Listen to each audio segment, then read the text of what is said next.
meeting of the International BC LaRouche Chapter and the Society for a New Humanist Paradigm. Today is the 5th of November, the eve of the US elections. And a global revolution is now fully underway in the world. And this revolution is now coming home also to the United States. I will discuss and describe the extent now of this global revolution, which is moving fast, and where it is now. Then I will discuss the manifestation of this global revolution internally in the U.S. as it impacts both the presidential elections, and most importantly, as it will impact the aftermath of the presidential elections. And because that's really where things will really start to break open, is in the aftermath of the presidential elections. Now, the extent of this global revolution, I'll just quickly go through some of the aspects of it. Let's start with the Pacific region. The Philippines has completely impacted global affairs. The President of the Philippines, Rodrigo Duterte, has completely upset the apple cart. He has directly gone into a full-fledged, open confrontation with the power that runs the Philippines and has run most of the world, directly. And as a result, he's become the idol and hero of every impoverished nation in the world, and every leader of an impoverished nation which has felt the heel, the boot of the financial, political, military empire is cheering him on. It's not an accident that Duterte's defense minister, who was stationed for a long time in Washington, D.C., is a friend of ours and is a long-term contact and a partner in discussion with Mike Billington. That's the defense minister. Now, the issue of the drug trade extends way beyond the Philippines. The issue of allowing millions of people to be hooked on methamphetamines in the Philippines is no different than the mercenaries fighting for ISIS and al-Nusra who are also hooked on methamphetamines. This is no different. The poor of the world are being inundated with methamphetamines, which is a mass murder which is causing mass murder of the population. This is not just taking away people's recreational drugs. This is not what this is about. Oh, I have a right to snort some coke. No, that's not what this is about. This is about the methamphetamine epidemic hitting the poorest parts of the world. Okay? And so that's one example of it. And he's taking it on. The big problem they have right now is expanding the facilities for treatment and a drug addiction treatment and rehabilitation. This is where all the effort right now is going in. Because they have upwards of close to 1 million people who have requested who have desired and requested not to be part of the drug situation. So we're talking about rescuing 1 million, 2 million, 3 million, 4 million, 5 million human beings from certain destruction of their, complete destruction of them as people. And if you're on methamphetamines, it means death. And so that's one example of the shift that's going on. This is serious. And the world, and when Obama goes in to defend the methamphetamine epidemic in the Philippines, he's defending mass murder. It's not just, oh, you raided some drug lords and they shot at you, you shot back and killed them. No, this is much more serious. And now, so that's an example of a revolution. That is a revolution because the drug traffic and the drug, because this type of action by Duterte will spread to other nations, and it will spread to the banks, and it will spread to to China, which will now begin to help the Philippines because a lot of the drugs are being run by Chinese and so forth and so on. And so this is a process which is now taking on in Southeast Asia. Now mind you, what we have in Canada, or what we see in the United States among the poor population, is a massive increase of drug addiction, and among that drug addiction is not just heroin, but it's methamphetamines. The poorest layers of the society are being addicted to methamphetamines. And this is having quite an impact. So this thing that Duterte is doing on the drugs is not just about the Philippines. This is the model for the whole world. Okay? And, you know, these crazy drugs, you know, are what keeps these fanatic fighters fighting in Syria. So that's one thing that's going on.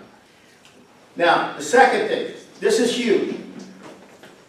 Vladimir Putin will be going to Japan in December to meet with Shinzo Abe. The purpose of the meeting is to have a final treaty ending World War II. Because the Russians took the Kuril Islands at the end of World War II, the Japanese have not, and because of the Cold War, the Japanese have never resolved the situation did not resolve the situation with the Soviet Union. There was a moment where it was almost resolved, but it wasn't. It is going to be resolved in December, or a process leading to its resolution in December is going to occur. This is big. It brings Japan out of the Cold War into working with Russia, and brings Japan into helping Russia develop its Far East. And it means Russia is breaking with the power, the empire. Japan is breaking with the imperial system. And they are the third largest industrial economy in the world. They actually discuss now free trade with Russia, Far East, and Japan. Yeah. Free trade area. Right. There's a free trade area in the Vladivostok and surrounding area. Yeah, now, so this is huge. This is tectonic. Now, Li Keqiang, the Prime Minister of China, is touring Europe. He will meet Monday with Medvedev, the Prime Minister of Russia. They are setting up a joint Russia-China intergovernmental commission to develop the Russian Far East and Northeast China as a joint operation. This is an intergovernmental, that means intergovernmental between Russia and China, to develop the region that includes the Far East of Russia and Northeast China as one development area. That's big. Okay, that's not geopolitics, okay? That's big.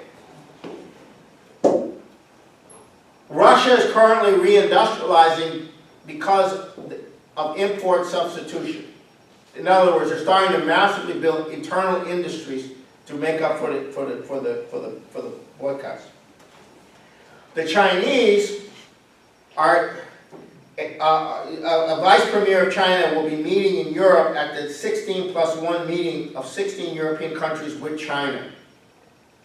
Now I'm going to give you a sense of the Chinese operation. You've got to get a sense of this.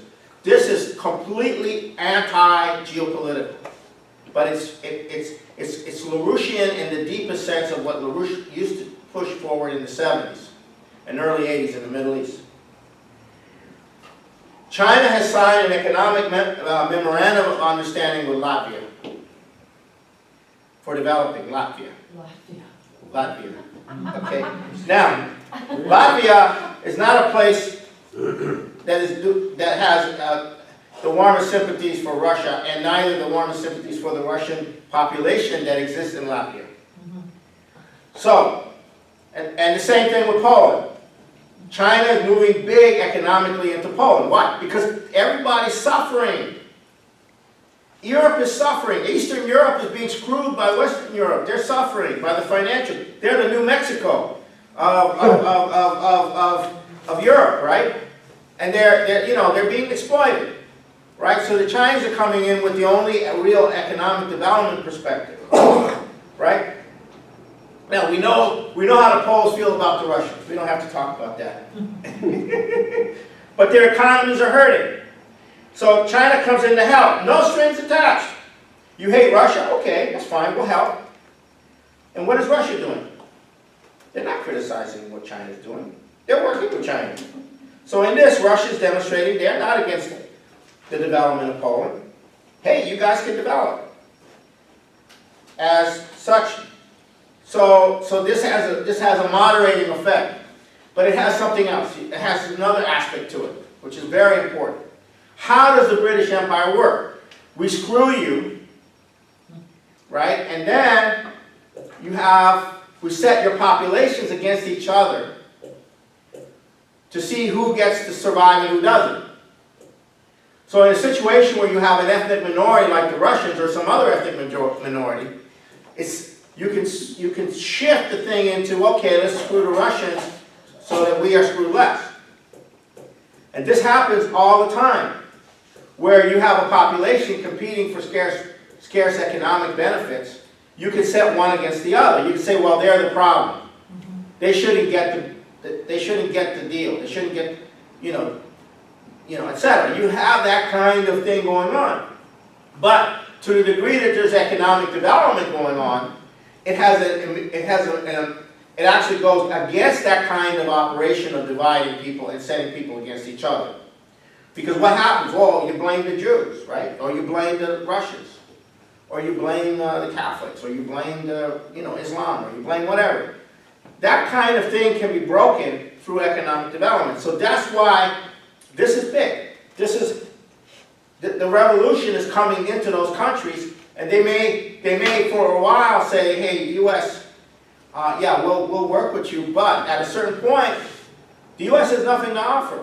The European Union has nothing to offer. At a certain point, these people say, we would like to not have to do what you're telling us to do, but we don't want you to assassinate our leaders either. So, it comes that kind of thing starts to happen. Now, take the example of the country under Saakashvili, Georgia, which launched this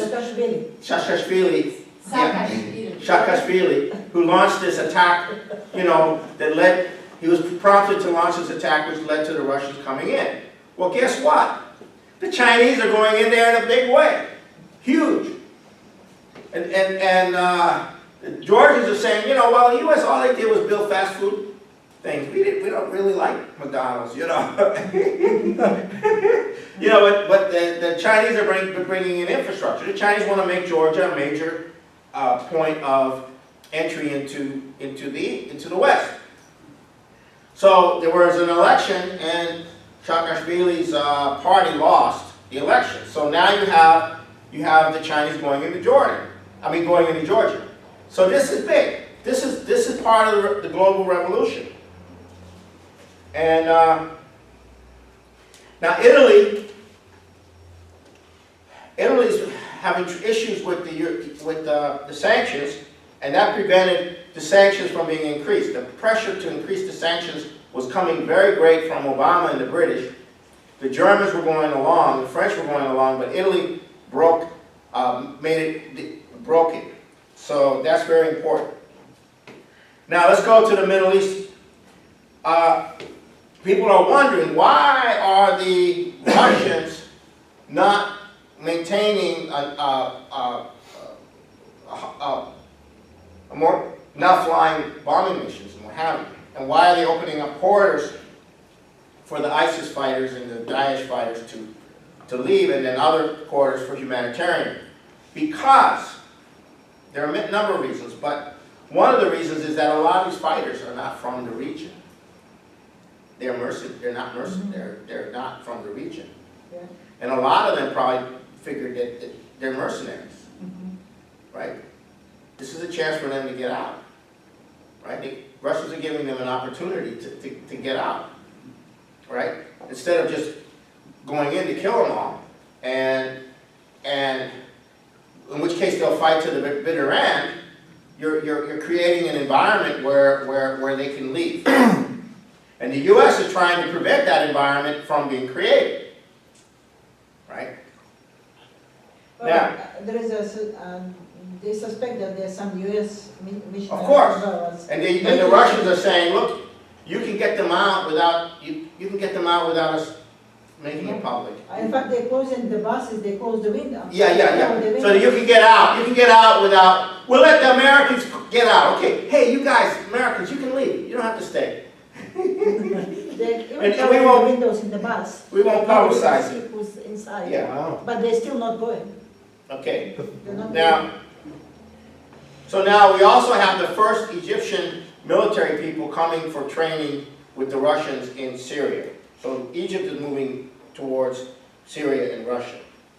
And now we also have signs that Turkey is beginning to coordinate their military operations with the Russians, although this is still very complex. Iran and China are working very closely now. So this is all coming together.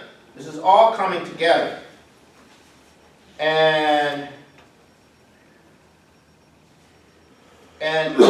But Russia and China are not naive about who's running the United States and who's running the European Union and who's running the British.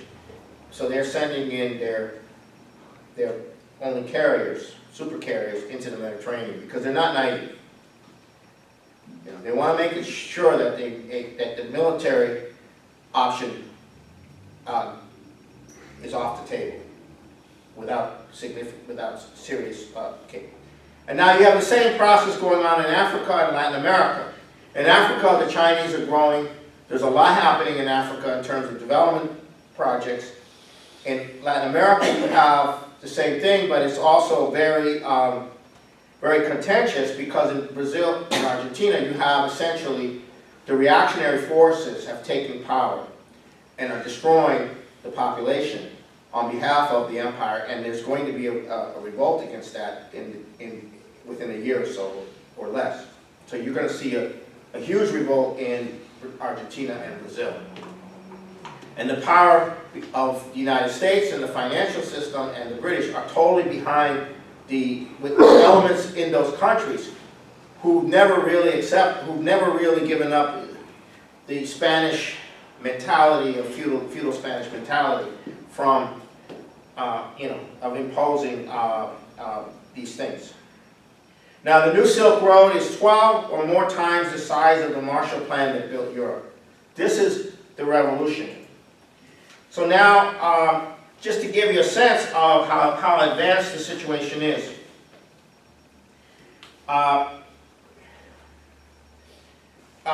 If you quote Putin from his Valdai Discussion Club, he says it all. I mean, he says,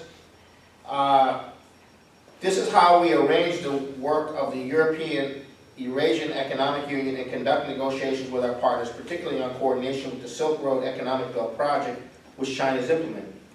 We expect it to promote an extensive European partnership which promises to evolve into one of the formative centers of vast European integration area.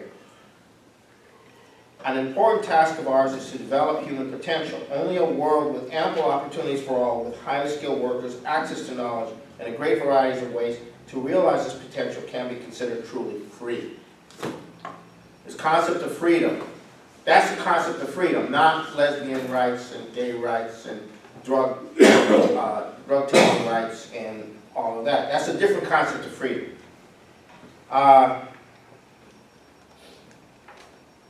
All people in the world, not only these, should have the right to healthy, long, and full lives. This is a noble goal. In short, we should build the foundation for the future world today by investing in all priority areas of human development. And he also made very clear that he understands that the financial crisis, and he understands the drive for war.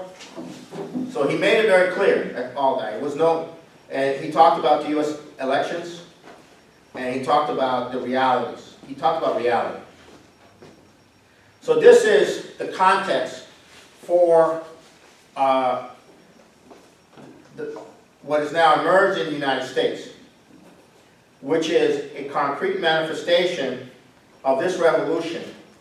It began to hit the United States about a week and a half, 2 weeks ago. Now, you have to understand what you're up against in the United States. You have a structure and edifice of control that exists in the United States that is oppressing the population on every level: cultural, economic, brainwashing, media, entertainment, you name it. And there's now beginning to be manifest an upswelling of a revolt that is now manifesting itself. Now, the structure of power and how power is wielded is starting to become more and more delineated through these WikiLeaks and the Clinton Foundation and the Bill Gates Foundation and George Soros and Wall Street and the City of London and the media, the corporations, the hedge funds, the governments, and all of this is one huge daisy chain of connections. From London to Wall Street, from Washington, D.C. to Europe, to the Saudi money. And what holds it together? What holds this whole thing together? And I've been thinking about this for a long time. It's degeneracy. It's a participation in a mutual celebration of degeneracy. That's what's holding it together. You're now hearing reports of all kinds of pedophile rings that connect up with the power structure, so that people are vetted into the power structure based on their willingness to participate in these kind of activities. I've known this for a long time personally, but it's now coming out. In Great Britain, you have the pedophile rings are coming out in the open, and now you're getting some of this around the Hillary Clinton and you know, Saudis. in the Saudis, exactly. And so what are you dealing with? You're dealing with a shared anti-human degeneracy at the top, interspace with the media, and this is beginning to be seen increasingly by the population. Pepe Escobar called I like this. Pepe Escobar called the Clinton Foundation philanthrocapitalist. Philanthrocapitalist of the Clinton Foundation. And also you can say the same is true of the Bill Gates Foundation, which includes the money from Warren Buffett, who has connections to all this going back to Omaha, Nebraska, and stuff like this. So you're dealing with the kinkier side of the glue, the social glue. Like you and I, you know, we are glued together by classical culture and a dialogue of what the betterment of other human beings are, and they're glued together by a different kind of glue. Now, it appears that with Hillary Clinton, these things all overlap. The interview that was put on RT, or Sputnik, I don't know which, with Assange, I think it was RT. With Assange. What he said is that the most damaging email was the one where Hillary is acknowledging that the government of Qatar and Saudi Arabia were financing and supporting ISIS. And, no, ISIL.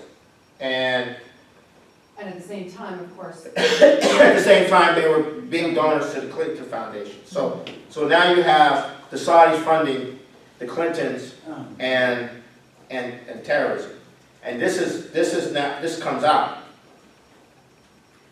So I'm saying this because this is why these people see no problem in having methamphetamine epidemics spread throughout the population and other drug epidemics. They have no problems with ISIS. They have no problems with any of this.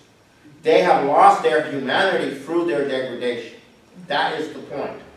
You cannot, I've been very naive, and I want to apologize for this. I've often thought the better of these people, but now that the thing is starting to go like this, I mean, I'm starting to have a sense that, you know, no, it's too far gone. You can't save them. They will not rectify themselves. They will not listen to the voice of reason or the voice of the good. And when you have people that evil, or let's say, not evil, let's say degraded, their hatred for Putin, becomes ever extreme. Because Putin Putin is asserting the tyranny of the good. That it's not whatever you feel like, whatever you want. It's not do what thou wilt, but there is a rule of behavior, of goodness that has to govern the way people relate to one another, the way nations relate to one another. They hate that. That is the worst form of tyranny for a complete degenerate. Is to think that you all have to obey some goody two-shoe thing about developing humanity. Oh, I don't give a crap about humanity. You care about humanity? You care about humanity? You're stupid. Yeah. You're stupid. You're just a stupid, dumb peasant. You know? And that's the conception that you're dealing. That's the conception that these people have. And the stupid, dumb peasants have reached the point of boiling over. They are reaching that point, okay? The deplorables. The deplorables. And I'll take a deplorable over a degenerate any day. Absolutely. Okay. So, and that is the way they think of them, you know. And so, now, let's look at this a little bit. Okay. The crack began to occur in the battle over whether or not the 28 pages were going to be released. The congressmen were now reaching a point where they were going to read the 28 pages into the public record. We were involved in that. And then there was a fight inside the institutions over whether to let the 28 pages be released. And it was Brennan and Ash Carter who were adamantly opposed to it. It was forced into be released by a revolt that was going on inside the intelligence community and the law enforcement community. And also a revolt that was being fueled by the 9/11 victims and the politicians that were increasingly connected to it. Once the 28 pages were released, then the JASTA bill went through, the justice, and then there was a veto, and then it was overridden. And that is one crack. That's a crack in the system. Because now you're opening the door to go after this whole thing that I'm describing, which is not just the Saudis, but it's the corruption that goes with the Saudis, who are corrupt. But it's not just the Saudis, it's the whole corrupt thing. It's the whole thing, because they allowed it to happen, they used it, and now it's cracking. Now, the population of New York City and the institutions of New York City are not insignificant in this thing. We're talking about firemen, we're talking about policemen, we're talking about the hundreds of thousands of people having respiratory problems from 9/11, not just the victims of the families, and the general sentiment in the New York City area is that this is, you know, that we're being betrayed.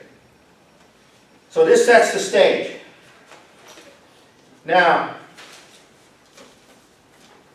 so now what's happened is that the response of the Hillary crowd to all of these developments was to begin to target the elements in the institutions that would be open to seeing Hillary have a different policy than Obama. And those institutions, at a certain point, had no other choice but to go to Trump. And at a certain point,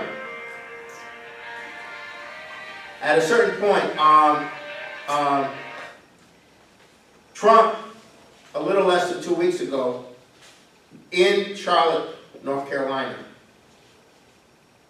went all out for Glass-Steagall, and not just a rhetorical gesture, but he went for it publicly.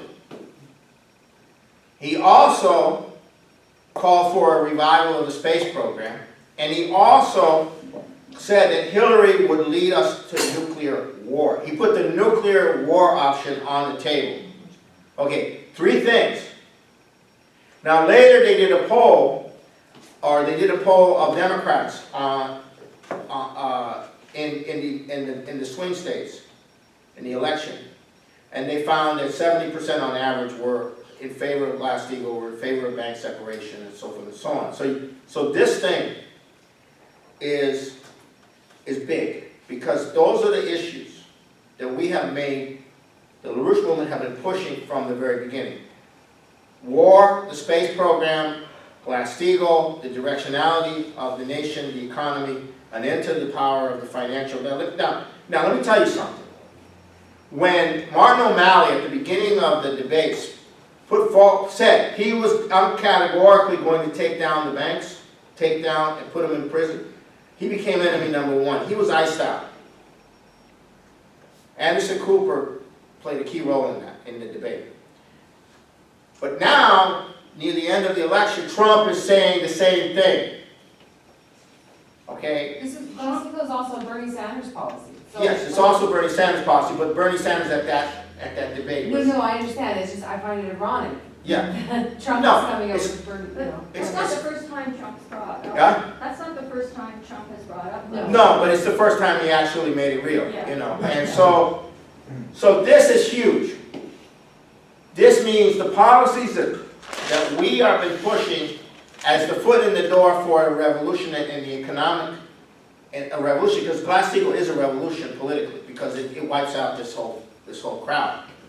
So it's in that context that we have a beginning of a unification of the population around the policies that would be needed after the elections. Okay. So that's the unity part. It's been hard to read Trump until now. Is it becoming easier to read him? No, the media is starting to report a few things of significance. Before they were lambasting and harpooning Trump at every opportunity or not reporting anything of significance.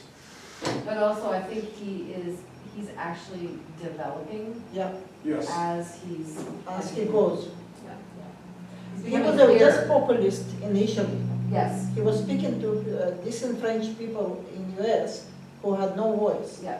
And then as he went, he spoke to wider and wider groups, and now he sounds really credible. Yeah, and the thing about him is that they are against what he's doing now. They might not have been against him initially, but they didn't take him seriously. That's right. And they thought he would be a pushover in the elections, and once he got the nomination, that he's such a jerk and whatever, that Hillary could just crush him easily. Yeah, Well, guess what? It didn't work that way. Not because so much of Donald Trump, but because the population has been moving in more and more against the institutions. that's right. So now, this is emerging. This is something we have to really push hard. But there is a surge for Trump going on. And in this darkest hour of U.S. history, you often see hope spring from the desperation of the human soul looking for a way out, where prior to that they would be merely tolerating out of fear or out of some other reason, tolerating what's been going on. And now we're reaching that point. And the possibility, now what exists is a possibility of something on a global scale better than what Kennedy would have brought to the world had he lived. Okay, this is not a deceit. This is for real. This revolution that's on its way is a revolution that in 40 years, or 30 years, or 20 years, will so uplift the human species that it's unthinkable for most people, especially today here. Now, the elections. Okay. This entire rotten financial, corporate, philanthropic, capitalist, media, sexual degenerate, Saudi, British, U.S. apparatus will not let someone riding the crest of outrage against them win. They will not allow that to happen. They will use the media. They will use vote rigging. They will rig the presidential election. Okay? That is virtually certain as far as I'm concerned. So if you're hoping for the end of Tuesday and the early part of Wednesday to hear that Trump won the election, forget it. I'm not saying that is impossible, but I'm saying forget it. You're going to be crushed by the result. Because this kind of evil, this kind of degeneracy, this kind isn't going to allow that to happen. No matter what. And if it does, they'll try to kill him. But that's beside the point. The point is that unlike other elections, the mood in the population is going to be, particularly the people who will see through the fraud. And if Trump and others start exposing the fraud of the elections, then you go into a constitutional crisis. Because you have a population that is now saying, look, this whole thing is fraudulent. And then you have people on the inside who will spill the beans.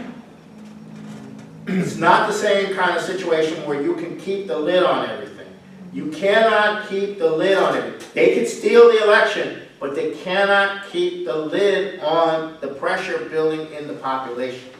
And the effects of that pressure on people that work for them at the lower level. Like in the FBI. The middle management of the FBI. There's a total revolt going on inside the FBI because it's reached that stage of immorality and degeneracy that people cannot tolerate. People who have children, people who care about their children, cannot tolerate this kind of thing at the middle level. In fact, there is a story going on the internet that they are the one who is leaking all these Yes. emails and give the WikiLeaks to announce them. Right. No. If you think Snowden was alone or Assange is alone, no, they're not.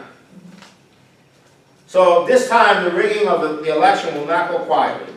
You can expect a revolt to emerge. Now let me say something. Were Trump to be declared the winner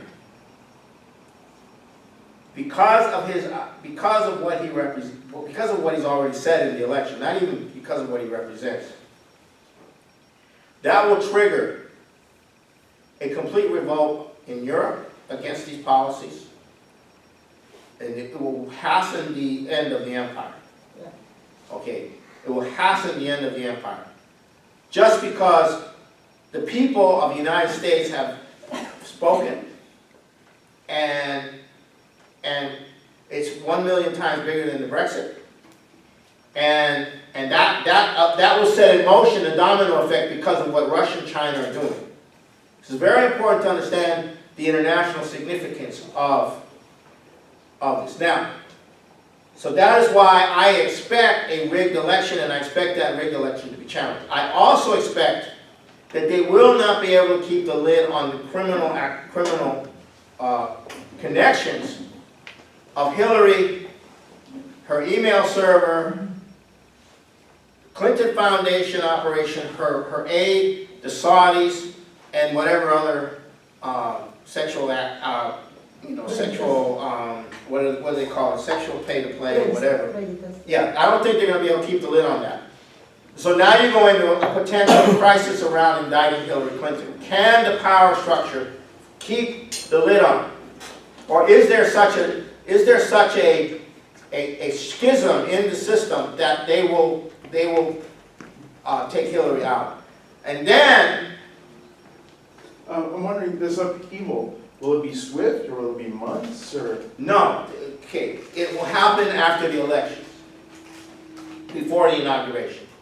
Okay, most likely. I'm not saying it will, but I'm saying most likely. And then what happens is the following. Then it gets very complicated. Do people understand the electoral college system? Okay, I'll quickly explain that to people so they understand it. When you go to vote for the president in a particular state, you are not voting directly for the person. You're voting for the slate of representatives to the Electoral College, which are put forward by the candidate. So if you are a candidate for president and you get the most votes of all the candidates, that slate of yours goes to the Electoral College. That slate is not bound by law to have to vote for you, but it is your slate, so they will vote for you normally. Okay, in a crisis like this, the Electoral College, where Hillary's out of the picture, she has so many delegates pledged. If she, so many delegates, which are now she's not the candidate anymore. She's indicted. What do? The Electoral College still has to choose a president in early January. But they also have to choose the vice president. And what are they going to do? So if Hillary goes, the vice president also gone, or he's? No, because he would have to be chosen as president in the Electoral College. Okay. The delegates who go to the Electoral College are pledged to Hillary only. Oh, Not pledged, but they are her delegates. They have to vote for president. Okay. If the Electoral College cannot come up with a majority for president or a majority for vice president, if they come up with a majority for vice president, then that is the vice president. But if they don't come up with a majority for the president, then it goes into the Congress. But let us say that they do not come up with a majority for the president or the vice president. The election of the vice president goes to the Senate. The election of the president goes to the House of Representatives. The election to the Senate is one vote per senator. The election in the House of Representatives is one vote for state. So a state with 3 votes, which is the minimum, with one vote electoral, one congressman, the smallest state, has the same power in the choosing of the president as California. Oh, really? Wow. So all these big states like New York and California, they only count as one vote. They can't load it because of their population base. They can't load it because of population. So basically, all these little states, rural states, will have the upper hand in choosing the president. This is why Iowa is such a key state, right? No, all the little states are key. All of them. If it comes to the Congress, it's all the little states get to choose. Okay. Now, the Senate is different. They choose the vice. But now, if a choice is not made when the president has to step down, then if the vice president's been chosen, he becomes the president temporarily. Acting president. Acting president. And then he becomes the actual vice president later. If neither one of them ends up being chosen, then the Speaker of the House becomes the temporary president until it's resolved in the Congress. That is the Constitution of the United States, or the amendment to the Constitution. So that period, anything can happen, and you can have people shot and killed. You can have Trump shot and killed. You can have all kinds of chaos. Now here's the point. Hillary can die. Hillary can have a stroke. Yeah. We only hope. So that's potential Pat Ryan presidency. All right. As it goes through all. No, he can only be president if he's chosen by the Electoral Right. College or the Right. Congress. Yeah, that could be it. But what's extremely significant is that if in this crisis, you have to understand, the U.S. will be, hopefully, not able to control the imperial system internationally. So it's in this crisis that you have the external significance of a U.S. in a crisis trying to resolve its internal problems, while the rest of the world is moving in a revolutionary way. So it's not like the crisis is going to spread to the rest of the world. The rest of the world is moving in a revolutionary way, and they can take advantage of the crisis in the United States. So they can move much faster and get more countries lined up as they move during this period of crisis. So don't think that the crisis is not just a negative. It's also a point of opportunity, provided you have leadership internationally, and you do have some leadership internationally. So it's not the same thing as the chaos in the US that spreads to chaos in some other place. You have leadership now. This is very important. And inside the US, if they lose control of the situation and everything comes out, all the crap can come out, all the crap can come out. They're not going to control everything.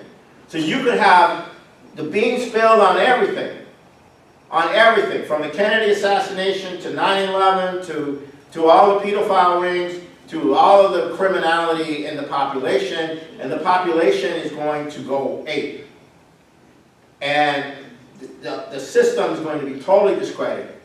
And out of this, we hope to get the nascent policies through. Glass-Steagall, the credit system, National. the 4 laws of Lyndon LaRouche, basically. That's what we're committed to. And that's the Opportunity. yeah, How would- that's the potential. How would a banking crisis during that constitutional crisis, that could actually help to get class? Same thing. It continues the whole, it factors into the whole thing. And the banking crisis occurring in a constitutional crisis is not good. It's a very messed up situation. In fact, when the Trump went in the polls, up in the polls, the dollar went down, and all the international currency went down, if you notice. Yeah. It's still going down as speed. Yeah, well, the dollar is going to be reestablished. It's going to be a powerful, small dollar. Don't tell me that. A powerful, small dollar, meaning when you wipe out all the bad paper, the dollar will have value. The dollar will go up, so Yeah. it's okay. The dollar will have value Yeah. in the United States. Only. Only. Yeah. Okay. So, now, we come to the end here. And I have the imperial counter operation to this. And you all, I don't know all the details of this, but when the empire's in trouble, they turn to the Canadians to save them. Even though that Canada doesn't have a lot of people relatively, they have some pretty slick people. They're very slick here. They're the slickest ones around. There's nobody slicker than Canadians when it comes to international affairs. They are slick.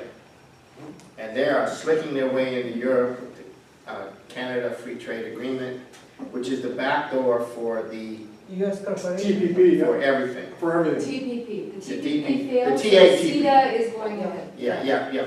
And It's just another Canada, way.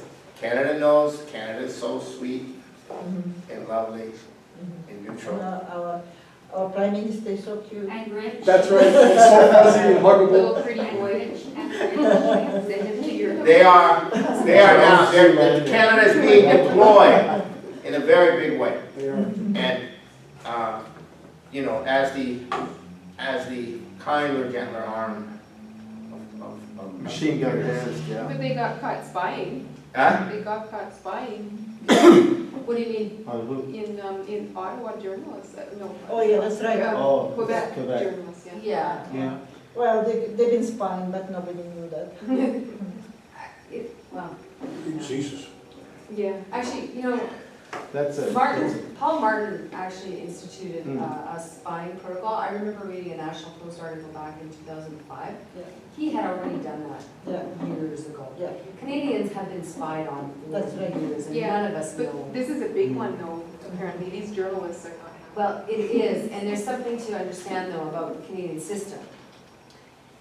There is much more of a police state in Quebec In Quebec, yes. than there is in the If rest. they're gonna run operations, it'd be in Quebec. So I have to look into this one particularly more, because this is coming out now, is very curious. Yeah. And, you know, in the light of Paul's presentation, I also just want to point out that if it weren't for Snowden, if it weren't for Julian Assange, if it weren't for people like Bradley Manning, Yeah.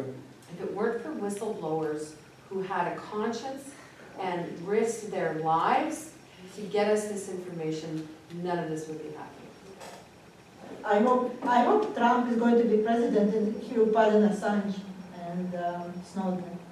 Yeah, me too, me too. Yeah. But, Because well, sorry, I should just finish this thought. In regards to the Montreal situation, the surveillance, Canada is part of the Five Eyes, which is Britain, Australia. Germany, the United States. No, New no, Zealand, no, no, sorry. the Five Eyes are New Zealand, the United States, Britain, Canada, Australia, and New Zealand. Right, Yes. sorry. Five Eyes. And so they're not allowed to spy on their own country, but other countries can spy on Canadians.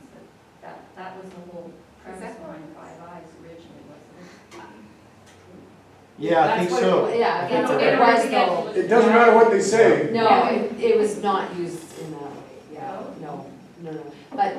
But Canada, like in Montreal, Quebec, the precedent is you're guilty until proven innocent, is that right, Phil? Their law system is different, it's French law, under civil law, yes. French civil law, so you're guilty until proven innocent, you can beat that in Montreal, in Quebec. Well, just like in France. Yeah, Just, it's this French Napoleonic code. There is areas where federal jurisdiction intersects and then it becomes Canadian law. But in most cases, under French civil law, you were guilty until you prove yourself innocent. so that this is happening, I'm curious, and I want to look into it more. I'm curious as to why this would be coming out now, and if there's any connection to the, yeah. Well, maybe to add a note that comes to mind, we know that a lot of British operations are run in from Montreal, Mhm. you remember? Yeah. And The assassination of Kennedy was run through Montreal. Oh. Yeah, no, that, Hermidex, so, And they're There's- both for mafia, Huh? the Yes. mafia as well. in the mafia, The mafia family. Mhm. Lincoln as well, they met in Montreal a number of Yeah. times. Lincoln's and South Killers were organized through Montreal. Or actually, no, Lincoln. Nova Halifax. Scotia. Halifax. Halifax, Yeah. Halifax. What there was in meetings. Yeah, the Canada has been playing a role in these things, but the situation is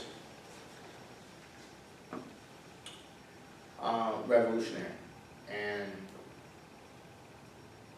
it's going to go our way because there is no other way to go, and Except for, except for nuclear war, but it's going to go our way. And as long as that doesn't happen, we're going to have, there may be temporary chaos in the US and Canada with respect to the financial crisis, but that will only accelerate the Glass-Steagall and the reorganization of the banking system. Now, I should say one thing to you about this. You have to get a sense of this.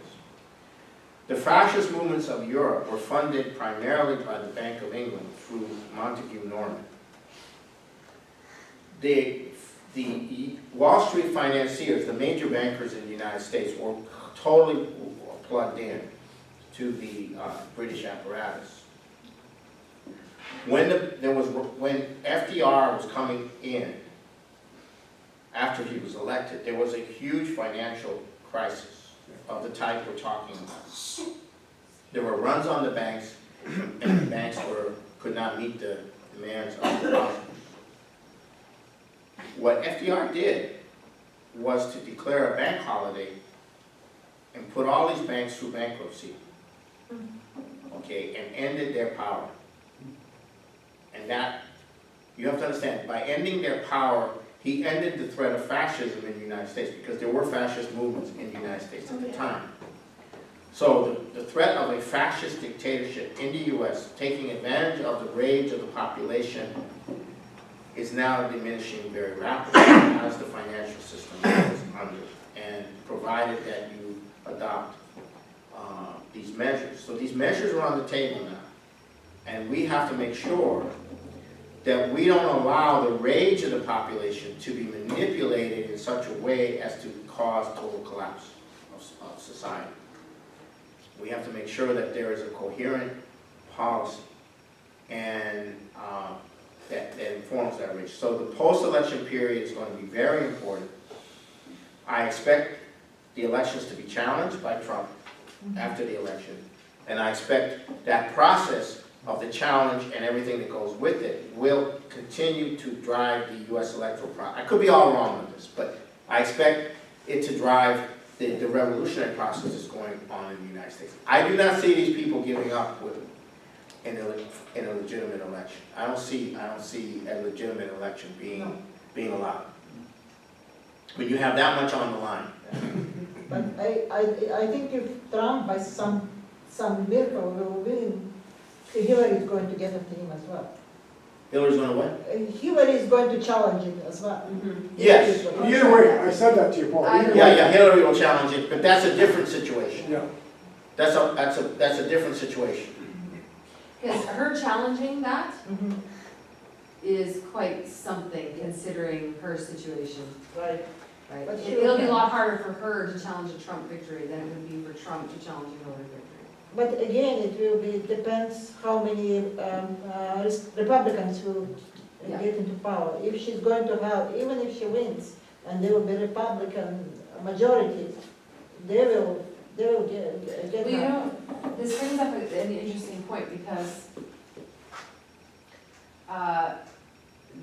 the Democratic Party now has a support base that is, has got majority of neocons and Republican, like traditionally neocon Republicans. That's right. The Republicans that are left in the Republican Party, I'm very curious to find out who they are and what they're actually, like the actual Republicans that support Trump, who are they and what are they like? Because as far as I know, all the neocons are supporting Hillary. Really. Okay, first of all, the neocons are neither Republicans nor Democrats. They're former Trotskyists. They're cynics. They are all former Trotskyists. Your reason for saying that is, Huh? you're just saying, you're making a statement, Paul. I know, we've done the work on this. Oh, okay, but what does that mean? Because Okay. saying that. Okay, Trotsky believed in permanent revolution. Right. And they consider themselves permanent revolutionaries. And they became neocons, being neoconservative, because normally conservatives aren't rabid revolutionaries for a global empire. They're usually pretty conservative people Yeah. with conservative values, and they may have this or that, but they're not like these radical, like Wolfowitz is a good example. And the older fathers of the They're neocons. globalists, right? Yes, they're globalists, but before they became neocons, they were actually Trotsky. They're part of the Trotskyist networks inside the United States that were left over from the Trotsky movement of the Fourth International. Yeah. What's You're your- saying they're cynics? Yeah. Well, Trotsky is a very interesting figure.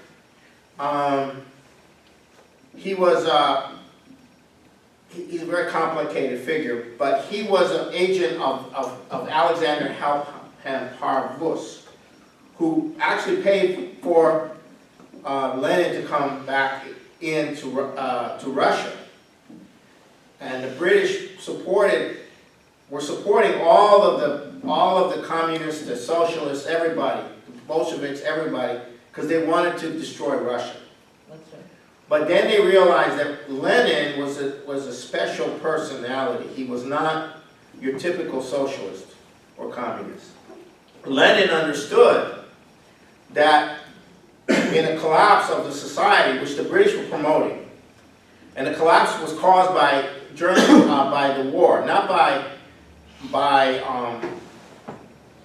because the Tsar was finished, although they needed to reform Russia and get rid of feudalism. But nonetheless, the Tsar went down not because of the Tsar, because of the fact that he went to war with Germany. And when Kerensky came in the February Revolution that overthrew the Tsar, Kerensky continued the war, and as soon as he did that, Lenin said, we're taking power by the end of the year. Because if he continues the war, the whole society will collapse, there will be nothing. And there was nobody there, except Lenin.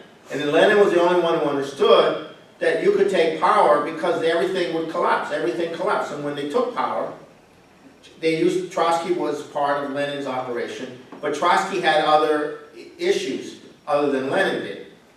And you had all these left-wing communists involved, and these left-wing communists were internationalists. They wanted an international revolution, whereas Stalin was more for the national development of Russia rather than some international revolution. So this is where you had this confrontation between Trotsky and Stalin, and then there was another confrontation between the other top leader, Stalin and Bukharin, over economic policy. Stalin wanted to go for massive industrialization, heavy industrialization.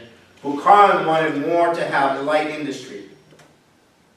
And Stalin knew that without a massive industrial development of Russia, they would have no hope of surviving.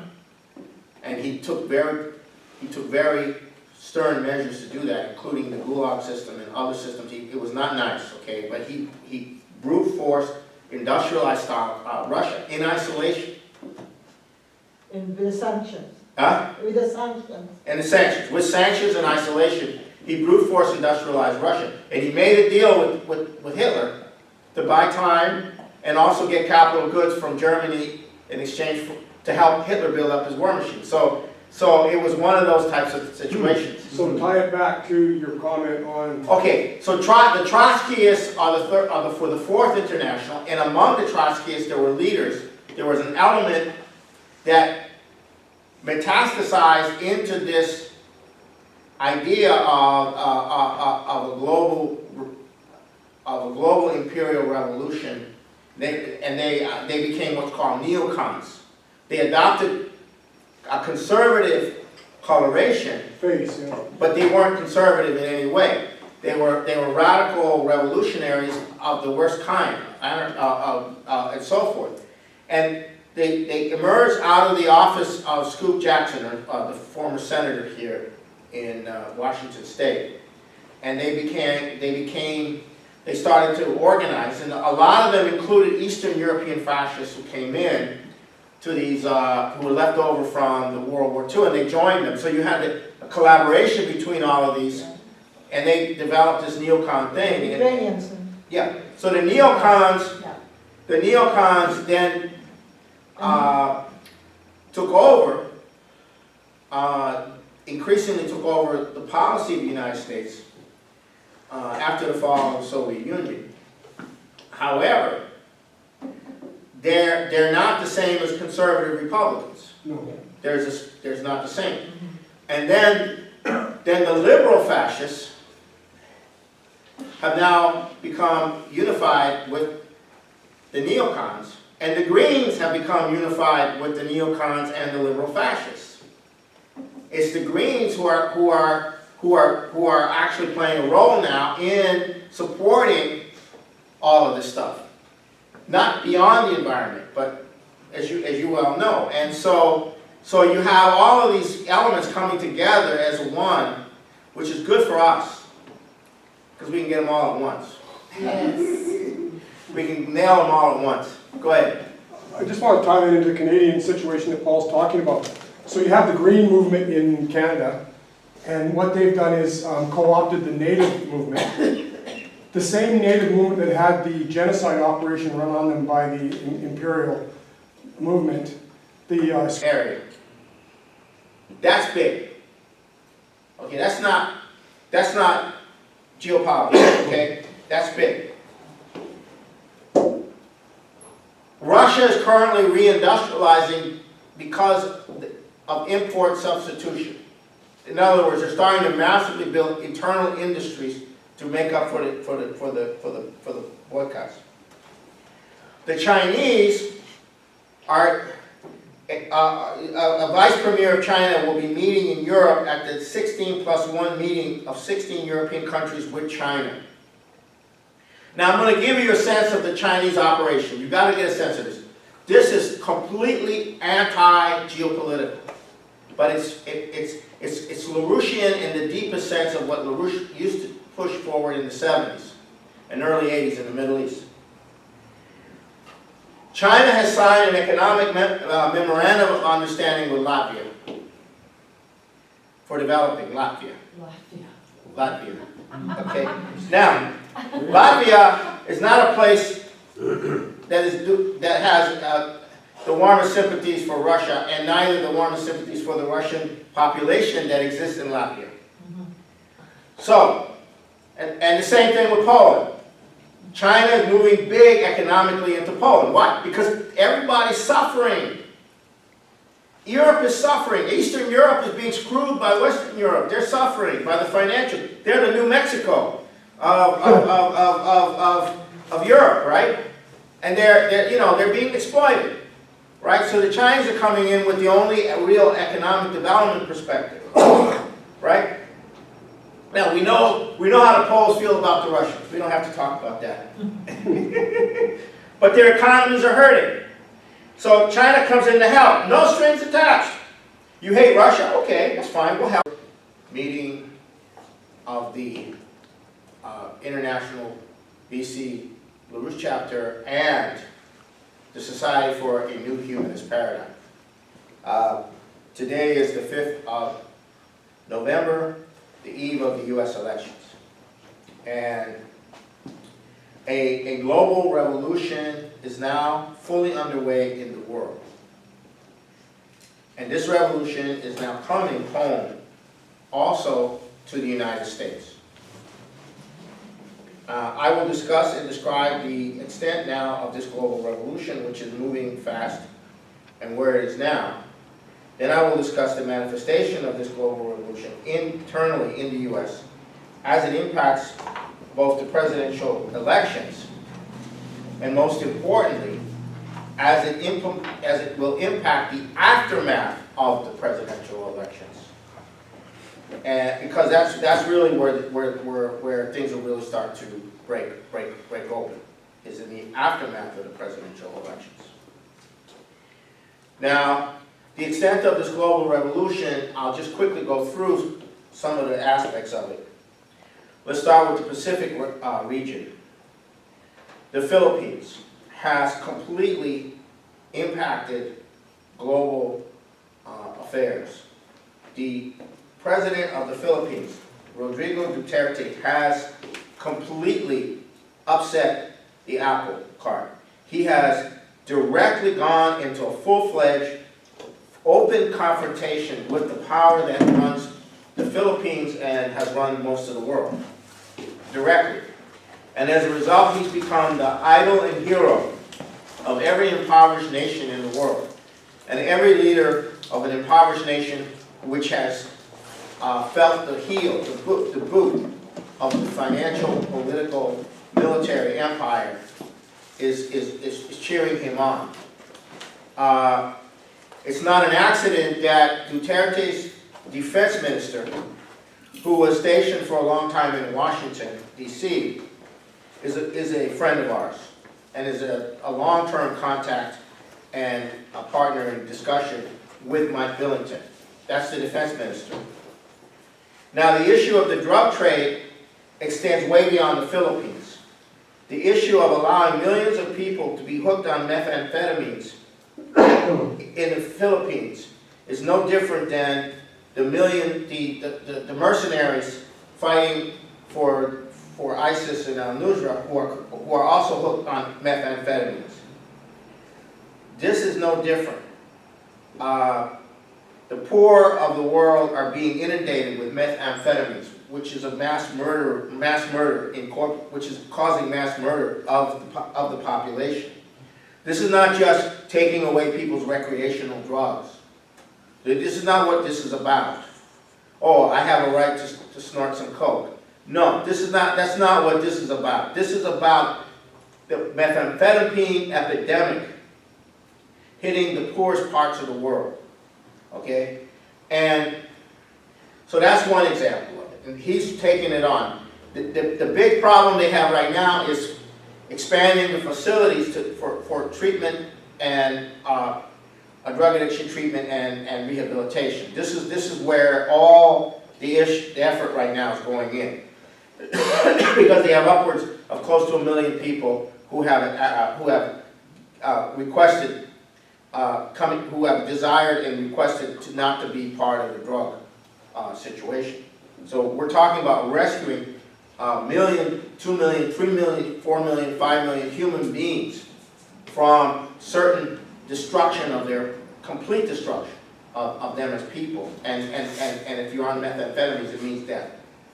And so that's one example of the shift that's going on. This is serious. And the world, and when Obama goes in to defend the methamphetamine epidemic in the Philippines, he's defending mass murder. It's not just, oh, you raided some drug lords and they shot at you and you shot back and killed them. No, this is much more serious. And now, so that's an example of a revolution. That is a revolution because the drug traffic and the drug, because this type of action by Duterte will spread to other nations, and it will spread to the banks, and it will spread to China, which will now begin to help the Philippines because a lot of the drugs are being run by Chinese, and so forth and so on. And so this is a process which is now taking on in Southeast Asia. Now, mind you, what we have in Canada, or what we see in the United States among the poor population, is a massive increase of drug addiction. And among that drug addiction is not just heroin, but it's methamphetamines. The poorest layers of the society are being addicted to methamphetamines. And this is having quite an impact. So this thing that Duterte is doing on the drugs is not just about the Philippines. This is the model for the whole world, okay? And, these crazy drugs, are what keeps these fanatic fighters fighting in Syria. So that's one thing that's going on. Now, the second thing, this is huge. Vladimir Putin will be going to Japan in December to meet with Shinzo Abe. The purpose of the meeting is to have a final treaty ending World War II. Because the Russians took the Kuril Islands at the end of World War II, the Japanese have not, and because of the Cold War, the Japanese have never resolved the situation did not resolve the situation with the Soviet Union. There was a moment where it was almost resolved, but it wasn't. It is going to be resolved in December, or a process leading to its resolution in December is going to occur. This is big. It brings Japan out of the Cold War into working with Russia, and brings Japan into helping Russia develop its Far East. And it means Russia is breaking with the power, the empire. Japan is breaking with the imperial system. And they are the third largest industrial economy in the world. They actually discussing now free trade with Russia, Far East, and Japan. Yeah. Free trade area. Right, there's a free trade area in the Vladivostok and surrounding area. Yeah, now, so this is huge. This is tectonic. Now, Li Keqiang, the Prime Minister of China, is touring Europe. He will meet Monday with Medvedev, the Prime Minister of Russia. They are setting up a joint Russia-China intergovernmental commission to develop the Russian Far East and Northeast China as a joint operation.